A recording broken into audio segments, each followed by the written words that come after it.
What's up, it's Cinema Shogun here, and I'm assuming that by now a lot of you have already heard about Charlotte SENA. Charlotte is a 9-year-old little girl from New York that went missing while camping with her family at Moreau Lake State Park. Now, not only did she go missing, but they believe that she was abducted.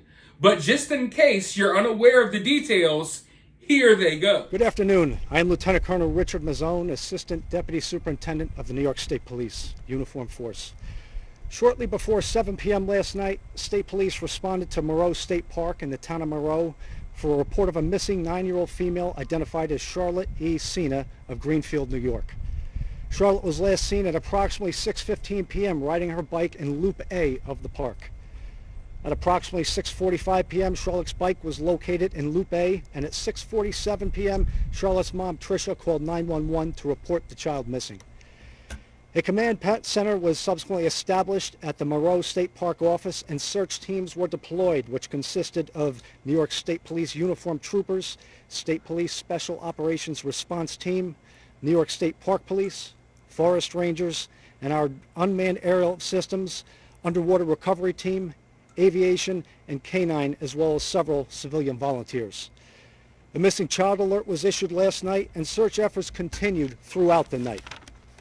In addition to our massive search efforts, our Bureau of Criminal Investigation has been conducting interviews with those in the park and around the region, as well as pursuing all investigative leads. Additional search teams were deployed this morning, and an Amber Alert was issued at 9:35 a.m. this morning. I want to thank our state police members, our park police and forest rangers, and all of our law enforcement and community partners for their commitment and efforts to find Charlotte. We continue to dedicate all resources that we can to find Charlotte and bring her home safely. Charlotte E. SENA is a 9-year-old white female with long blonde hair, is approximately 5 foot 1 inch in height, and weighs about 90 pounds. She was last seen wearing an orange tie-dye Pokemon shirt, dark blue pants, black Crocs, and a gray bike helmet. Members of the State Police Wilton BCI will be leading this investigation, and anyone with any information is asked to call the New York State Police at 518-477-9333 or call 911. Any updates will be posted to the State Police newsroom at nyspnews.com. Now, I'm going to do my best not to go off on too much of a rant here. I know some people will be upset by what I'm about to say, but I'm just going to come right out and say it. Think twice before visiting a state park. Think twice. I would not advise anyone to travel to a state park with their family. And I know that sounds weird. Maybe that sounds bad. Listen, I'm at the age now where I don't really care about partying and clubbing and things like that. I want to go to state parks. I want to take camping trips. But after covering true crime cases and being in this kind of community, I guess, if you will, for the last couple of years, and not just the cases I've covered, but the cases I've come across, I gotta say, state parks gotta be one of the scariest places you can be. So many people just up and vanish. They go missing in these state parks, from kids to adults.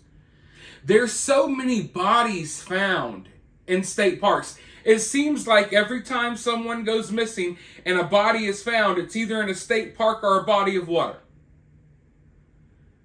There's all types of violent events, murders, you name it, taking place at state parks. I know you think of a state park and you think of, oh, me and the family, we're roasting marshmallows. You think of a nice, a fishing trip. And I'm not saying that all of those things are impossible. Thousands of people go to state parks every year and they have no problem. But I hope they know they're basically walking on a graveyard. They should literally caution tape off all of these state parks because they are filled to the brim with bodies. And that's not an exaggeration. That's the way it is here in America, I guess. You knock someone off, you kill someone, you drop them somewhere at a state park. Literally every single true crime case I cover, Not every single one, literally. Literally, like 75% of the true crime cases that I cover or that I just see that come across my table, a state park has something to do with it. A state park is involved in the story. So all I'm saying is, if you're going to a state park, if you plan on going with your friends and family, and I know I'll have people in the comments, I go to state parks all the time and nothing happens. I'm sure this family's been to state parks before as well, and now their kid is missing. It's not their fault, but I'm just saying, you got to be extremely cautious wherever you go in America these days. But these state parks, I'm telling you, I don't know if there's a negative energy around them or what, but there's always some weird stuff going on. Now, as far as this Charlotte situation goes, she went missing in like a very tight window.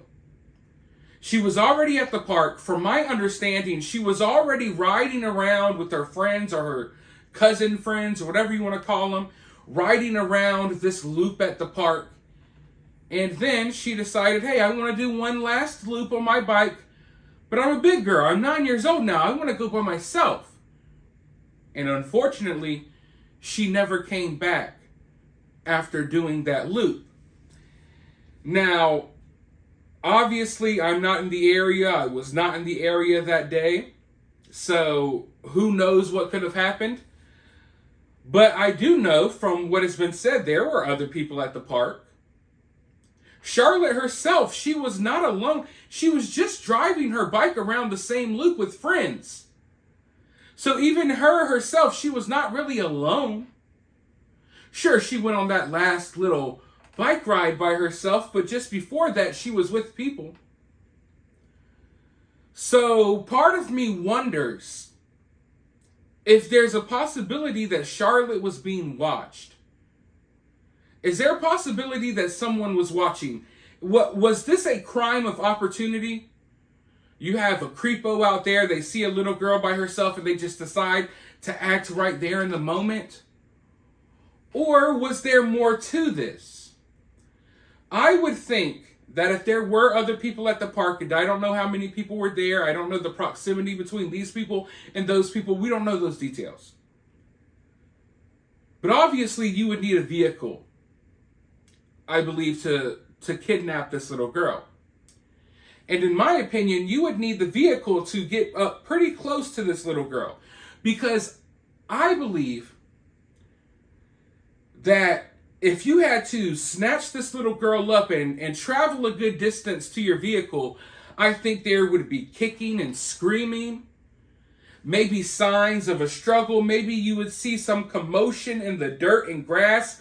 Maybe a bracelet would be left behind, a torn piece of clothing, maybe a bead or a barrette from your hair, anything, right? I would think that if someone was on foot and snatched this little girl up and had to travel a certain distance to a vehicle, that would increase their chances of getting caught significantly. But like I said, this happened in such a tight window. A 10-15 minute window, this girl is gone. Gone. And crazier things have happened. And there are a lot of creepos out there just waiting on an opportunity, especially at state parks, okay? I'm telling you right now, state parks attract, like, our country's the worst people you can imagine. They go out there and they wait to catch people slipping. They wait to catch people vulnerable. It happens. You can think I'm over-exaggerating, but look into it. Look into how many bodies are found in state parks. Look into how many people vanish in these state parks every year. It's insane. The numbers are crazy. And everyone just blindly goes to these state parks and they have fun. And every other day we're hearing a story about, oh, this person went missing. This person was murdered. This body was found. And you know what? I see a lot of people, or not a lot, but I've seen some people trying to put some blame on Charlotte's parents. Listen, we've all been that kid. We've all been that kid. I just want to take this last little loop. We should be able to live in a world where a kid can take a little loop around their family's campsite and be okay. But unfortunately, we don't live in that world anymore. I don't think any blame should be placed on the parents at all. I don't think it's bad parenting allowing your kid to ride their bike around a loop. But at the same time, it goes to show, man, these days you can't take your eyes off these kids for one hot second. You really can't. But yeah, I can't help but wonder if there's more to this story. And when I say more to this story, I don't want you all going off the rails with conspiracies. I just wonder if there was someone watching this little girl who was maybe waiting on an opportunity. Because that day she was not alone. This is not like a little girl riding her bike home from school and someone gets her along the way. This was a little girl that was just with her family a few minutes ago. Just riding around with friends the same loop a few minutes ago. And now, in that brief little quick second she was by herself, she's gone. Now, if this was a little boy that was missing, I would entertain the possibilities of the boy getting off his bike and going into the woods to explore something and getting lost more so than I would do with the case with a little girl. Now, of course, that's still a possibility. And I don't know Charlotte. I don't know her family. But I just get the sense that this was probably a good kid. A kid that would probably follow the rules. A kid that just wanted to ride their bike around really quickly, and unfortunately, something crazy happened along that journey. I don't think that she got off the bike and walked into the woods and things like that happened. But of course, you never know. You never truly know. But a family friend spoke out about the situation, and they talked to a news outlet earlier today. So I want to run that clip really quickly, and then I'll be right back with more thoughts. Dump this morning. We're not allowed inside the state park. That is closed off to the public and the media. More people have showed up to get inside the park, and also friends of the family are here as well. I'm joined by Patrick Kane, who's known this family for a very long time. Obviously, this is a parent's worst nightmare to get to. I cannot imagine the agony they're going through right now. Cannot imagine it. You and also another one of the friends of the family here, because you guys want to help. You guys want to get involved. We're just here to help. We'll do whatever we need to do to help. I know I saw one of the officers come over and talk to you.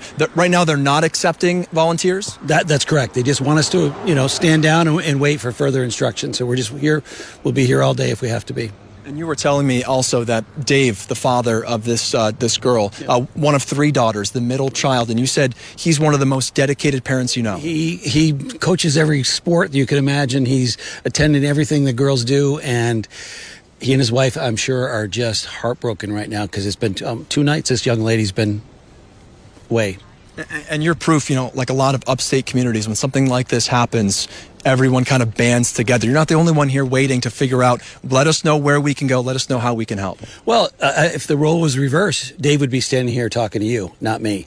But that's the kind of person he is, and that's the kind of family he's from, and we're going to do whatever it takes to bring her back safely.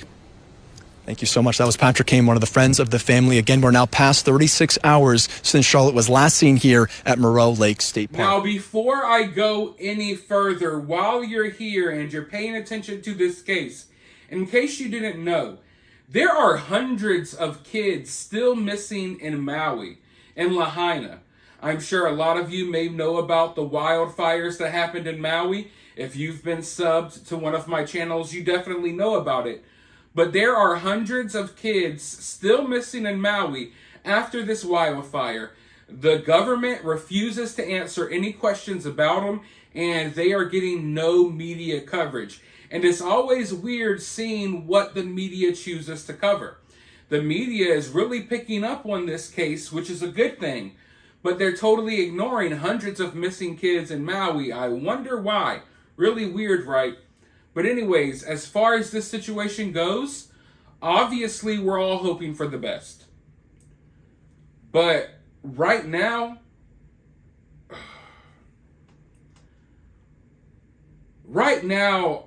I don't even want to I don't even want to speculate too much. I don't want to say too much. It definitely doesn't necessarily look good at the time of this recording.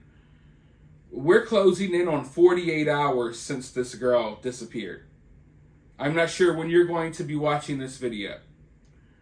But as I've said, the more I have not looked into this terribly too much, but the more I think about it, the more I wonder. Because, I mean, that small little window, and the fact that she was just riding that bike with friends a moment ago, the fact that her family's camped right over here, it's just that you gotta be a bold effort to try to pull this off. It's either you had to just act on the moment, you just walked up or drove up, oh, there's a little kid, I'm gonna grab her, I'm gone. Or you sat there and you observed and you waited for an opportunity. I don't think there's really any in between here. Either this was a spur of the moment, some creepo saw a kid and just acted without even really thinking it out, or someone's been watching this family waiting for an opportunity. And either one of those scenarios is scary to me. Knowing there's a possibility that someone's watching you, waiting to grab your kid whenever you just turn your head, that's scary. Or the fact that there are crazy people out here so sick and twisted that they could literally be going about their day whistling, la, la, la. Oh, kid, grab them and just go. And just go. But one of the two things happened here. A lot of people have said that it's weird that the governor is involved in this. The governor's been at the press conferences and stuff like that. That's not something I see often. I'm not here to say it's weird or there's anything behind it, but I don't see that often. Right now, though, I'm just wondering, does law enforcement know a little bit more than what they're saying? And I'm also wondering, what type of cameras are at this park? I assume there would be cameras towards the entrance and things like that, but are there trail cams along the way? Along these pathways with these loops and stuff that people ride their bikes on. Are there cameras on these trails? That's a possibility as well. I'm sure we'll be finding more information out in the future, but I do have a feeling that law enforcement may be sitting on a tad bit of info as well. Let me know your thoughts, though, down in the comments below. While you're down there, hit that thumbs up, hit that subscribe, ring that notification bell, and I'll talk to you all soon in the next video.